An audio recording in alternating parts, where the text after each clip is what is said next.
know for sure if this is going to work. So, anyway, new phone, not new phone, what am I talking about? New laptop, uh, and new operating system, getting a little used to just the next Windows. It's nothing special, but new to me.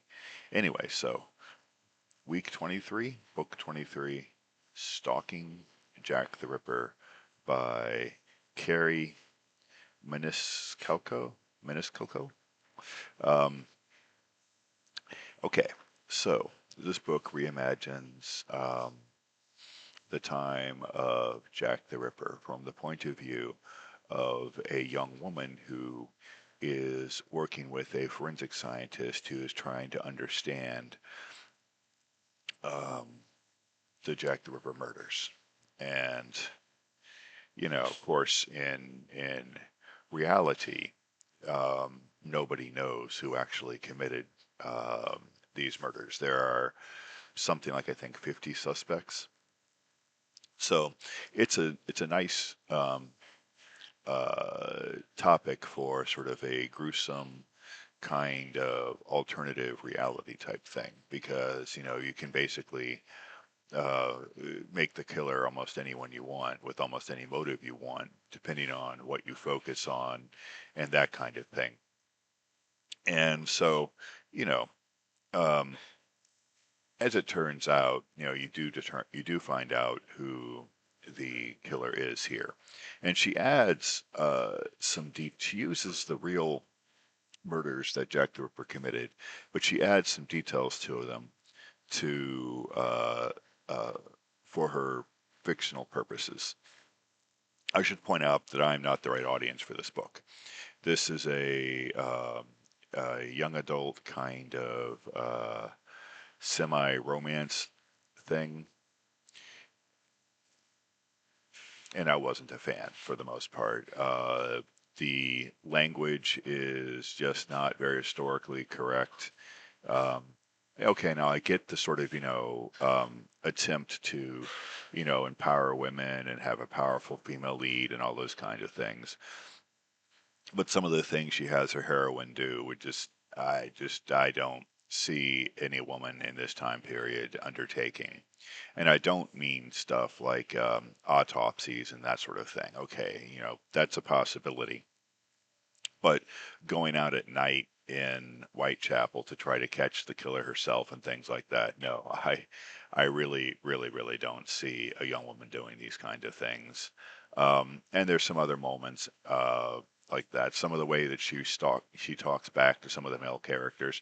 Again, I get the importance of wanting this to be a strong female character and all that, but again, period wise, probably not very realistic. Um, there are other small little things like that too, but that's okay.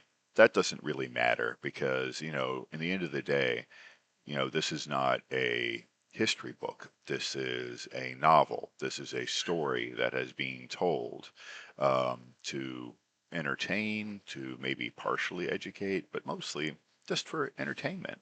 And does it serve that purpose? Yes. Um, it was a fairly quick read for its length, which meant that even though I was really not personally engaged with the characters, the writing was good enough that it kept me going. It kept me reading, and that ultimately would be the important thing, right? So, you know, mm, yeah, I don't really have a whole lot to say about it because, you know, for my interests, there's not really a lot here. I don't really want to go into spoilers too much because this book works when it works with you not really knowing for sure what's going to happen. But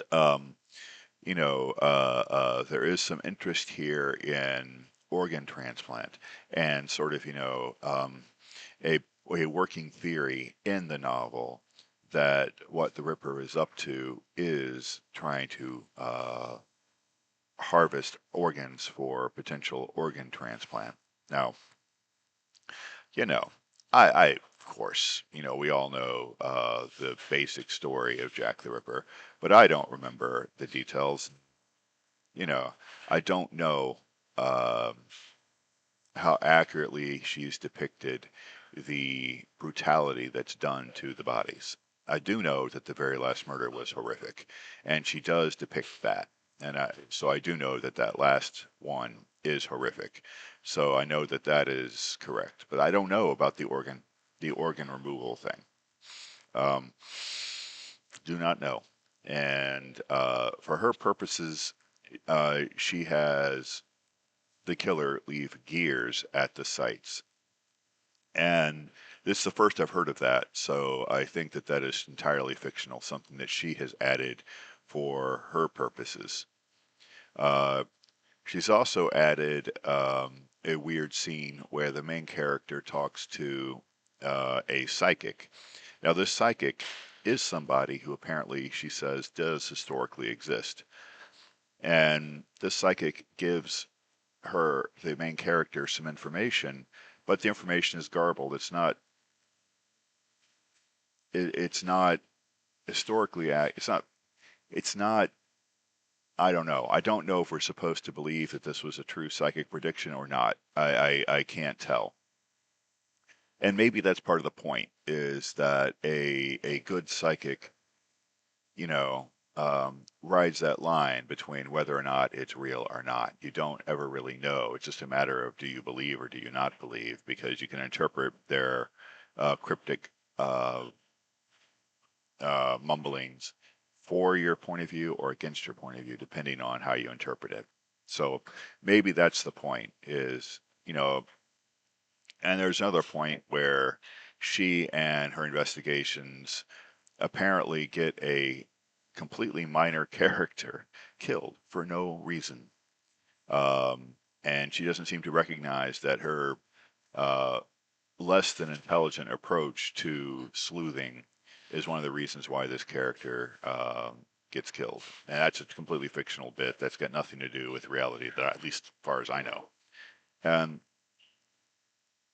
you know, and it's part of a series. Apparently, this author has gone on to have this character get involved in Dracula and other things, which is interesting, because, Jack the Ripper and Bram Stoker's Dracula do occur in the same kind of decade, more or less.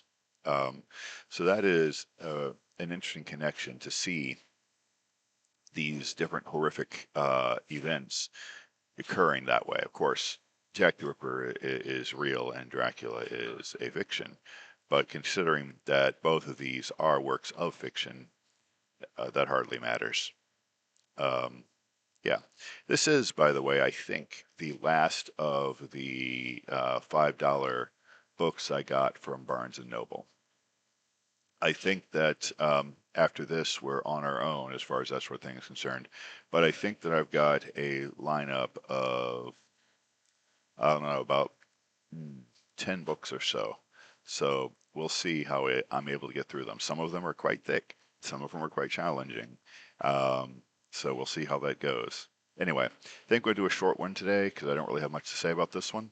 Uh, you know, if you're into that kind of thing, it's probably worth a read. But like I said, it's not my cup of tea exactly. I didn't hate it by any means. I think she's a good writer. Um, if I were to make a suggestion, which, far be it for me to suggest to you know, a New York Times best-selling writer, far be it for me to suggest, but I would suggest that she, not do as much period stuff because I don't think she captures the spirit of the period well. But far be it from me. I mean, what do I know? She's a best-selling author, and I'm doing videos on YouTube that get a handful of views. So, you know, you know, take it for what it's worth. All right, have a good day.